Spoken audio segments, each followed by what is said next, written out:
Hey everyone, it's Petticoat from Daydream Nation, and I've got two special guests to the show. I've got Michael Ladano from Grab a Stack of Rock. Hello, my friend. Hello, how And are you? I'm doing really well. And our longtime friend to the channel, John Clauser from My Music Corner.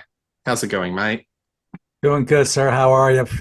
How Not are you? too bad, not too bad. 86 degrees Fahrenheit in Sydney. The summer never ends. Today, we are going to cover an album that I tasked both of you gents to re listen to or listen to for the first time. And this is the self titled debut, Faster Pussycat. This album came out in 1987, Faster Pussycat. What we are going to do is we're going to talk about our first impressions in the day, if any, of this particular band.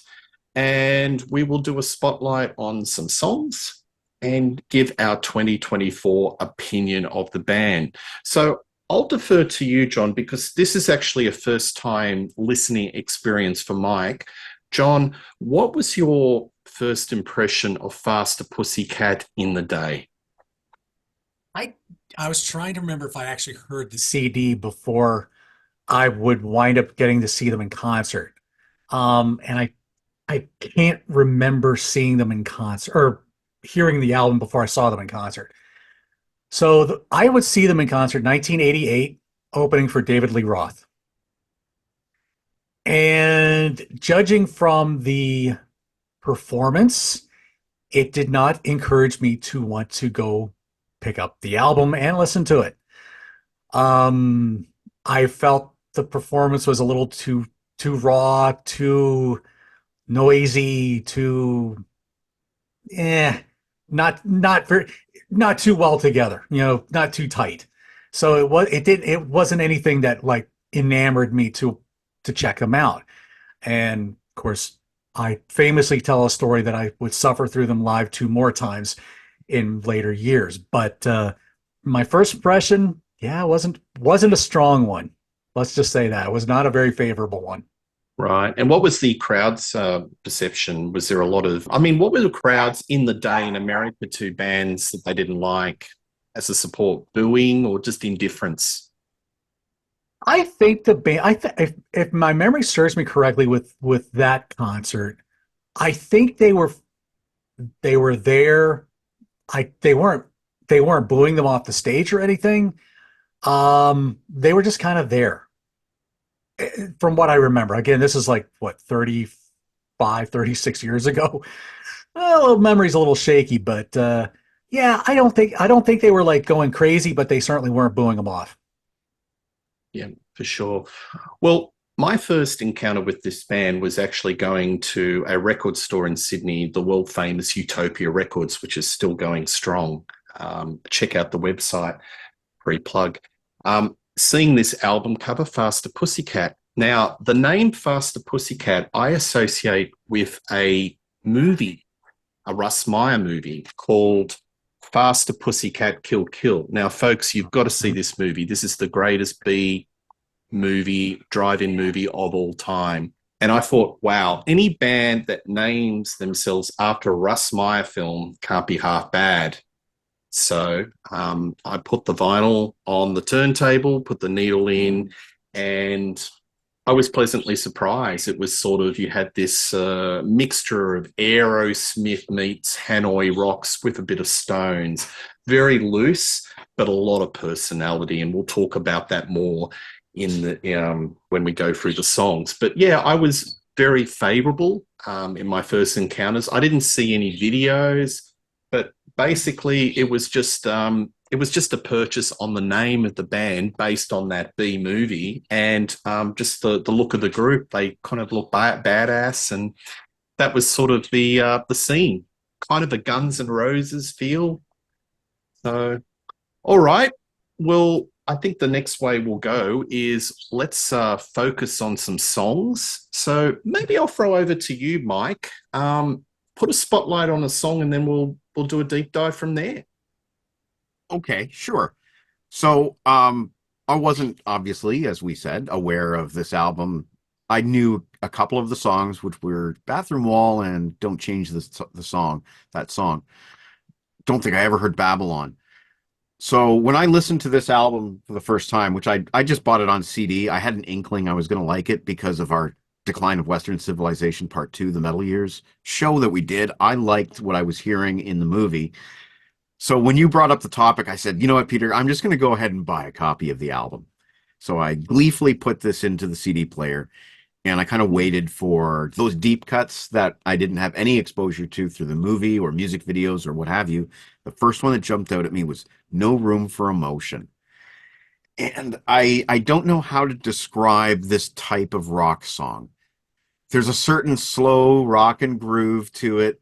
It's not a fast aggressive song. It has that Stonesy vibe. Um, it's hard to describe, but there's something old school about that rock and roll feel that I have always been drawn to ever since I was a kid. And AC/DC have certain songs with a similar kind of rock and roll vibe. I've always just been drawn to that. So No Room for Emotion was the first one that really jumped out at me, and I really wanted to spotlight because it's different. There's nothing else on the album that sounds like that. And it just it happened to fall into this weird niche of rock and roll that I really happen to enjoy. Anytime Kiss do that sort of jangly, stonesy vibe, I love it. So I was just thrilled when I got to No Room for Emotion, and I was like, money well spent, my friend. We just found our first deep cut, and can't wait to see what lies ahead on this album. Um, so spoiler alert, we can kind of see where I'm going with my appreciation of Faster Pussycat now that you've made me listen. Yeah, absolutely. Look, there's definitely a lot of referencing to the Stones and the decline of Western civilization. Um, the Faster Pussycat bits are definitely the highlight, one of the highlights of the film. So heads and shoulders above a lot of the acts on that particular film. John, what song would you like to firstly spotlight? City Has No Heart.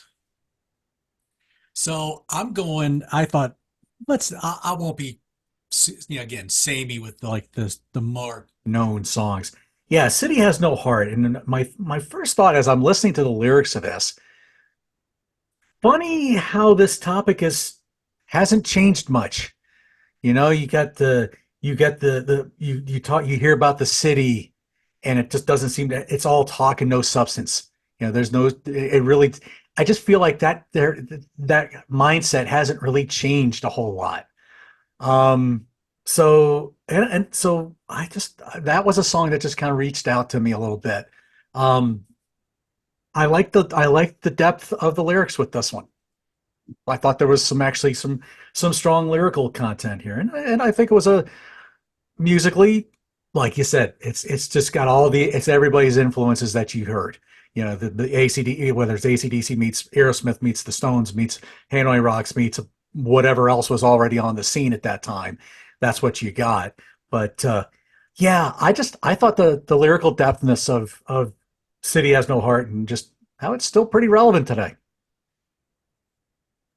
Absolutely. Thanks, John. The song that I'm going to be focusing on is "Don't Change That Song," which is the video that was promoting the album. You listen to it, and it's got a kind of an AC/DC riff, which is at the core of the song. And you've got Tammy Down, who's really, he's not the world's greatest singer, but he's got a lot of personality. And out of that, his vocals, it's very expressive. And there's a lot of shazba, a lot of style, a lot of swagger. And that's what I like. You don't have to have a great voice in rock, but you've got to have charisma and style. And he's got something. He really does. And it comes across in that song in spades. So it's a very kind of basic AC/DC riff, but compacted in the 3 and 4 minutes it comes out. It's a cracker of an opening track.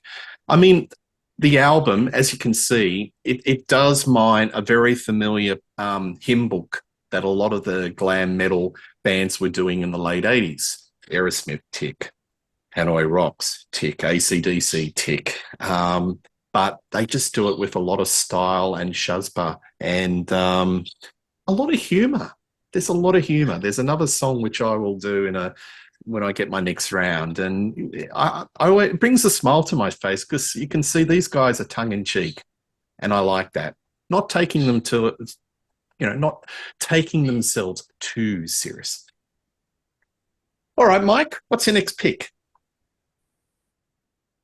Well, before I get to my next musical pick, I just want to have a Reed Little moment for a moment, because during the decline of Western civilization film, he came up with some financial analysis that was really quite amazing. So I've brought out my own financial analysis with Faster Pussycat, and I would like to point out that these two gentlemen bought one pair of earrings and split them between them both, which is a very economical decision. And I applaud them for, thinking economically and frugally during the excessive 80s. So kudos to Brent Muscat, and I'm not sure which of the other gentlemen it is. I am new to Faster Pussycat. For my second song, though, Shooting You Down, such a great tune on that second side of the album. There's a little bit of that sort of pop punk vibe coming through that, well, today we would call it pop punk. Back then, I guess we would just have called it the remnants of punk. There's that punk simplicity. The melody is very cut and dry, and I just love it. It's one of those songs that found itself stuck in my head all week. That chorus, just that chorus. I loved it. Those were by far my top two songs when I played this album the first time, was Shooting You Down and No Room for Emotion, which I already mentioned. I made some notes here. I don't know if I have anything particularly insightful to say. Let me see here. Shooting You Down. No, I don't have anything particularly insightful to say, but just rest assured that whatever mechanisms put songs into your brain so that when you're sleeping, you're still hearing that chorus, Shooting You Down worked in my brain. So yeah, that was deep cut number 2 that I was very delighted to find. Yeah, well, I agree. There's a bit of an earworm in this album. There's a few tracks that are definitely earworm, and it should have done much better. It didn't trouble the charts in America. It was the lower reaches. It was the second album that actually attained gold status. So there you go. JC, what's your next pick? So I think another tick box I think We can check off here is early Alice Cooper. That garagey sounding kind of feel and almost tonality of how Alice sings. I think there's that, but you definitely have that garagey like feel of some of the early Alice Cooper, and I think they captured that here as well. Um, so I wanted to throw that in there too for you know influences and whatever. The other song I'm going to pick is the bluesy rocker "Ship Rolls In." To me, that song just says "See Decline of the Western Civilization Part Two." You have that determination, you know, of the superstardom, and but you're getting all the walks in life of the hedonistic lifestyle and all that kind of thing, and until their ship rolls in, well, they're just gonna live life to the fullest. And that's pretty much, I think that's a topic that's you see a lot of, but you see a lot of the grittier kind of kind of life that is portrayed here. But yeah, I just couldn't help that feeling. That was the first thoughts that came to my mind with Ship Rolls In, was essentially see Decline of the Western Civilization Part Two, and there's your ticket. So Yeah, no, well said, John. I'll go one further. Mr. Iggy Pop, garage rock. So there's a bit of Stooges, the oh Detroit yeah. rock sound. I love that song. I love that honky tonk boogie, and Mhm. I'm a real sucker for those sort of tunes on this album. In fact, my next pick is Honky Tonk Boogie and Earworm, and I've just been back to the best cat house in town. I love this song. It's just the lyrics are just so funny.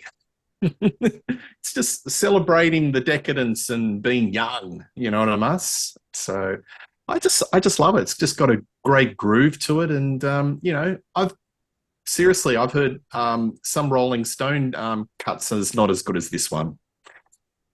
It's got a lot of verve, a lot of groove, a lot of style, and I actually find that side one is a little bit stronger than side two. But you gentlemen seem to be picking a lot of the cuts on side two. I think they were really there was a big tendency in the 80s to put a lot of the hits or what they think was more commercially accessible in side one to hook the listener to turn the record over and keep listening. But in my view, all the songs that had the more commercial appeal were definitely in side one. But Cat House, I love it.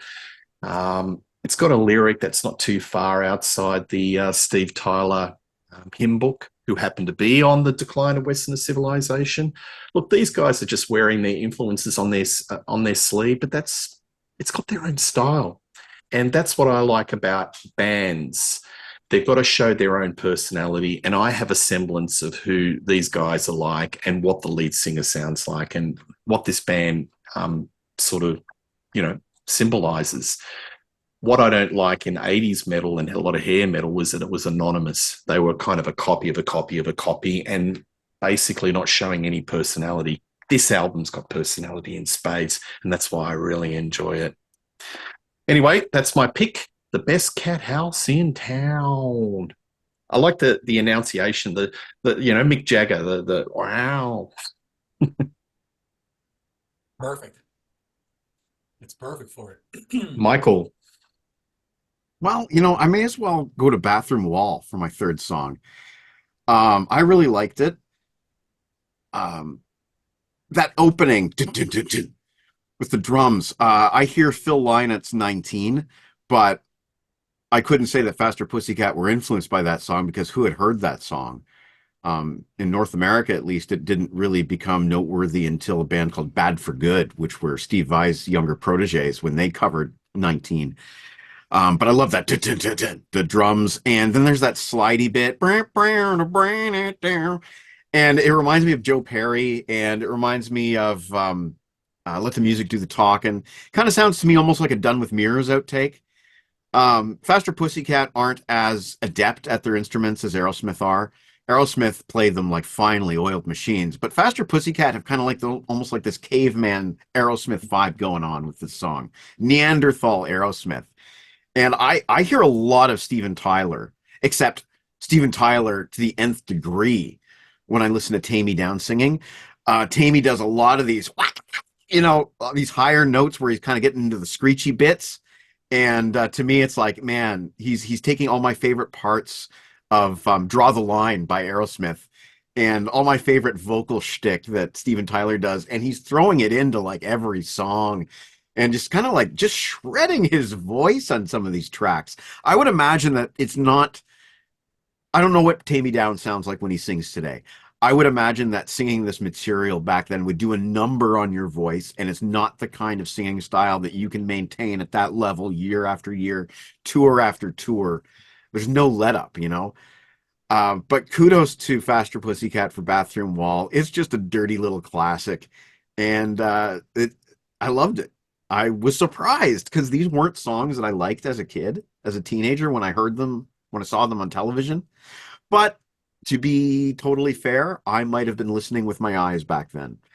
And Faster Pussycat visually were perhaps a step too far from where I was comfortable in terms of image. There was a lot of gender bending going on with Faster Pussycat. I couldn't tell, honestly, truthfully. Hand over heart, I could not tell if Brent Muscat was a man or a woman in the video for Don't Change That Song. I was very confused about this band, and I was just like, you know what? I'll draw the line at Poison. They seem rather safe. Poison were very safe by comparison to Faster Pussycat. Same producer, though. Yeah, I was about to say Rick Browd, and yeah. I think this sounds better. I think it's better production. Oh, agreed. Separation of instruments, mixing's nice. Drums are way better sounding. Yeah, it's a better sounding album. But yeah, nice pick. You took one of my picks, but I'll leave it with you because I just think you just encapsulate everything I was going to say. Oh, thank you. It's another honky tonk classic, Yeah. and it's another song that I just have a big smile on my face because it's just cheeky. This band is cheeky, and they're young. It's exuberance of youth, and they're just having fun. And sure, they're probably figuring it out on the instrumentation side. It's a little bit garagey, but I like it. It's got a bit of edge to it. So, no, I think it's great. JC, next pick. All right. Well, I know we only have about two or three left to pick from here, so let's go. I'm gonna go. I'll talk about Smash Alley. Yeah. To me, Smash Alley starts off side two, very gritty, bluesy rocker again. You just it starts off the side. I thought it was a very good, strong start. Just a tough environment, though. You listen to the lyrics. Very tough environment to live in, between all the drugs and emotional baggage and pretty much everything is like it just doesn't sound like a part of town you want to be in. And I think we've all lived in towns that we probably have seen something close to that. So again, kudos to a pretty thought-provoking lyric here, and a little more deeper, and not so cheeky, like you had mentioned. This is a tough and grittier song, and so yeah, kudos to Timey on that one for you know just showing a real part of life.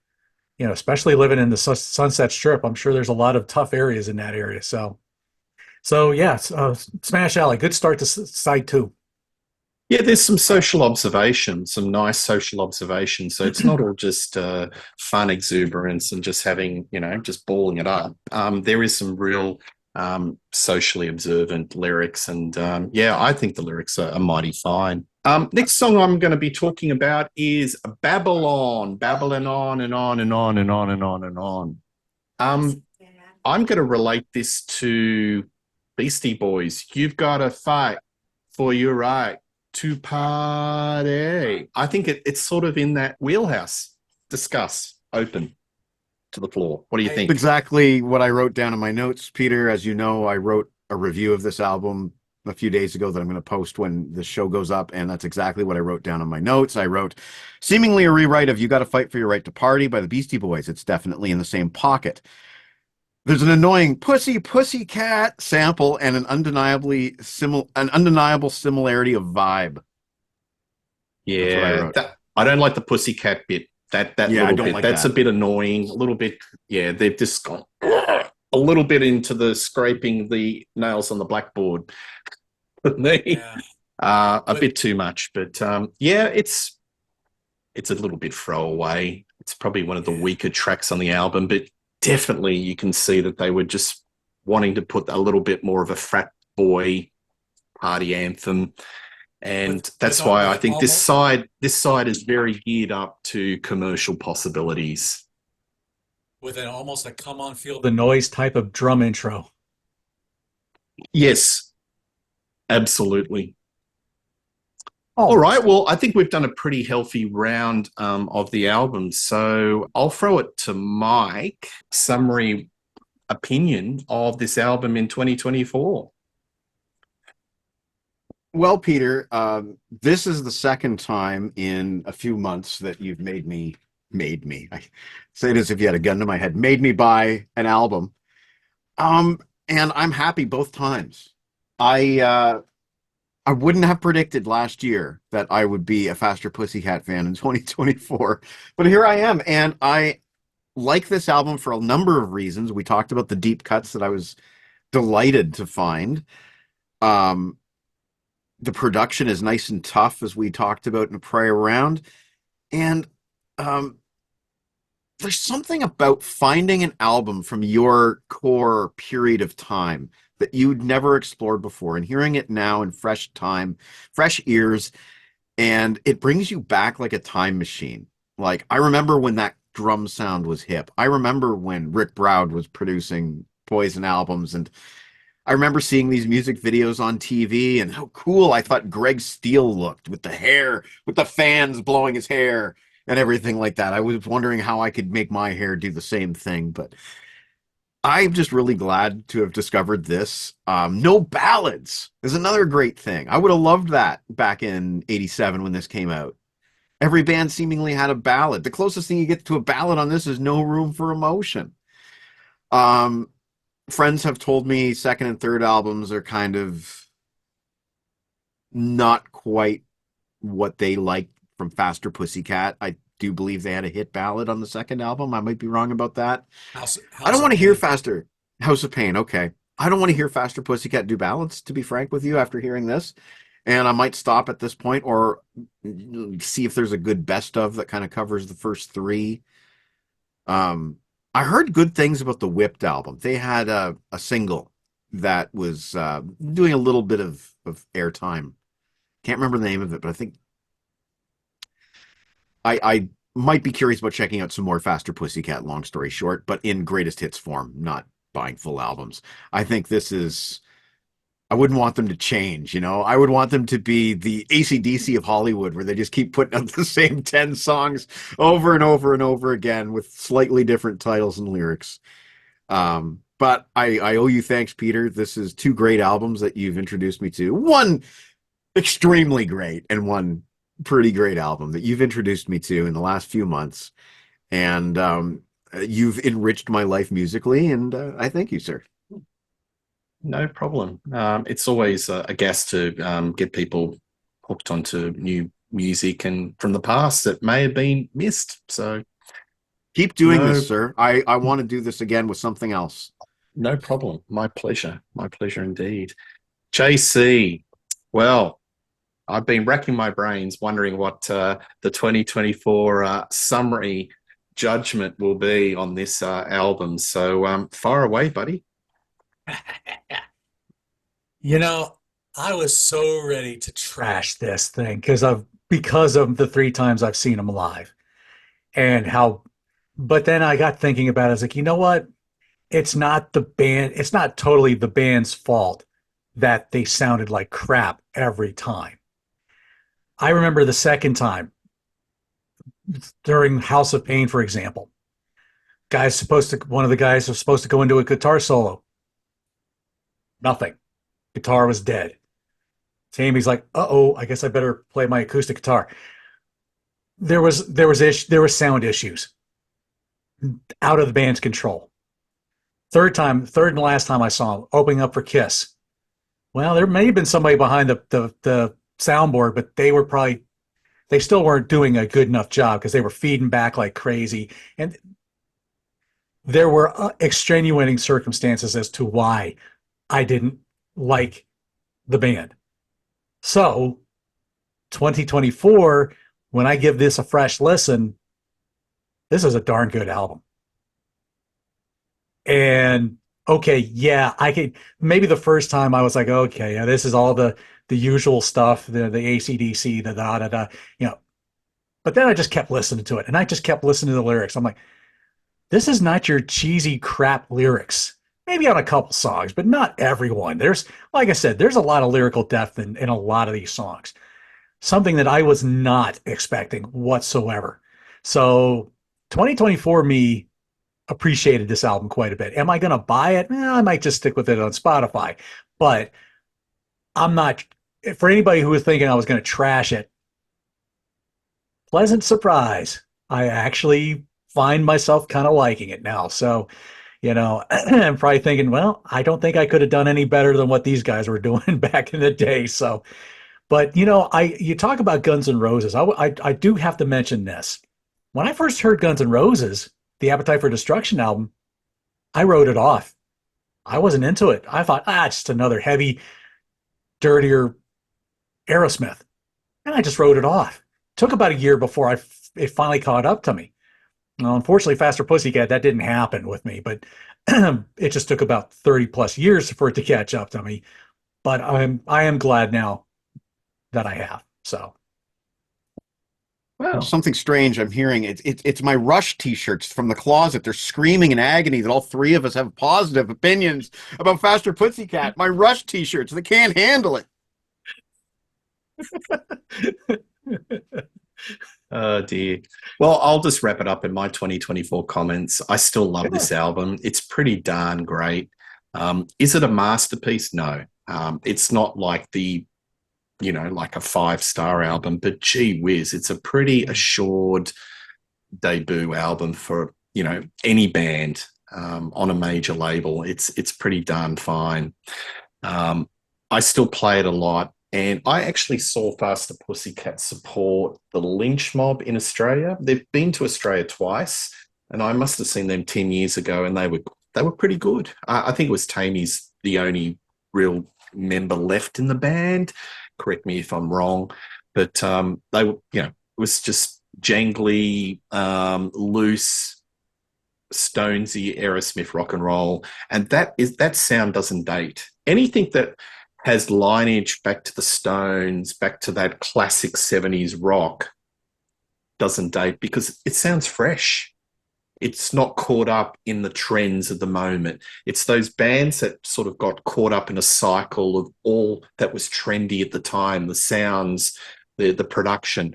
The production on this album is pretty classic sounding, kind of almost analog, but it sounds fresh because it's classic rock, and classic rock is timeless. So I love Faster Pussycat, and I'm just glad that I got you guys onto it. And yeah, more to come.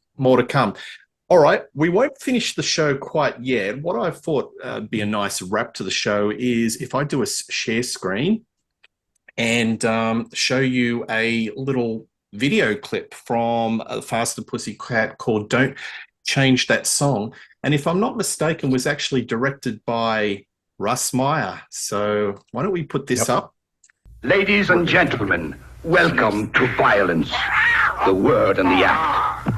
While violence cloaks itself in a plethora of disguises, that's a scene out of the Faster Pussycat movie. Still remains Russ Meyer. Sex. A lot of go-go dances. Now, the thing about Russ Meyer films, he loved very buxom ladies.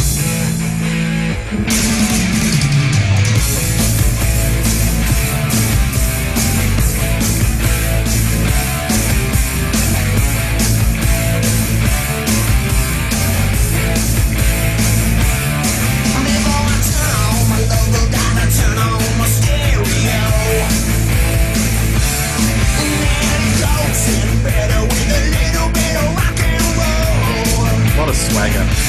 See, Brent really does look like a lady. He's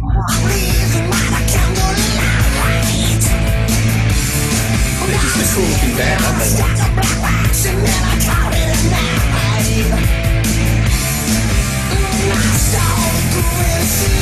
AC/DC riff, John? Very much so. It's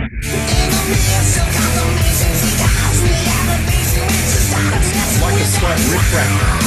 Don't you change that song, it's my favorite record. Don't you change that song, it goes on and on again. Took a 45 around in my hand. And baby, I got 12 inches of fun always at my command. Easy out of the sleep. The dancing girls in the front row are kind of cringe, Yeah, though. well, it was the Russ Meyer directed film clip, so They look so 80s, though. I started taking the latest, started taking everything I dished out. In the midst of satisfaction, she caused a distraction when she started messing with that sound. You'll notice it's mostly the main three guys from Faster Pussycat. You barely see the rhythm section. yeah, you're right, actually. Don't you change that song, it goes on and on again. It's basically Tammy and Brent Muscat, isn't it? Trying to do the Mick and Pete, Steve and Joe.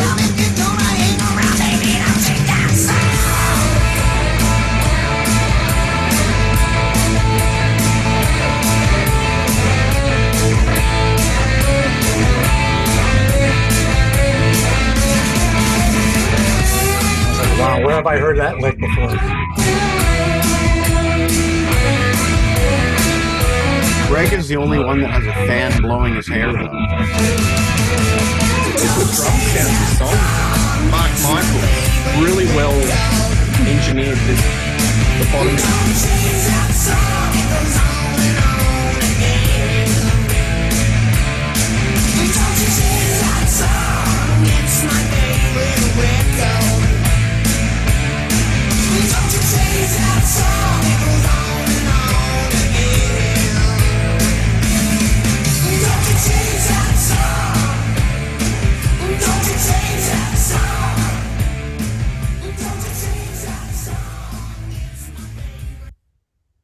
There you go, folks.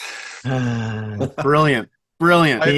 Actually, that's the first time I've seen that video clip. I knew it existed, but I've never seen it. Have you guys ever seen that? Yeah, that's the one that I was talking about that used to confuse me as a kid. Yeah. Yeah. It's been many years since I saw that. Yeah. Well, there you go, folks. I thought a nice way to end the show. Thank you, Mike. Thank you, John. Please check out Mike on Grab a Stack of Rock. It is a wonderful channel. And also John Clauser, my mate. I love My Music Corner. He's doing an ongoing Judas Priest show. And quick plug to the Robert Plant book that John's in that was done by Martin Popoff. Please like and subscribe to Rock Daydream Nation. Click the bell. Tell us what you think of Faster Pussycat, or maybe another band of this era that we should put a spotlight. There's hundreds of bands that need the recognition. Well, we would like to recognize and put a spotlight on. But one thing's for certain, you'll see these gents on more shows in 2024 on Rock Daydream Nation. Stay tuned. Cheers.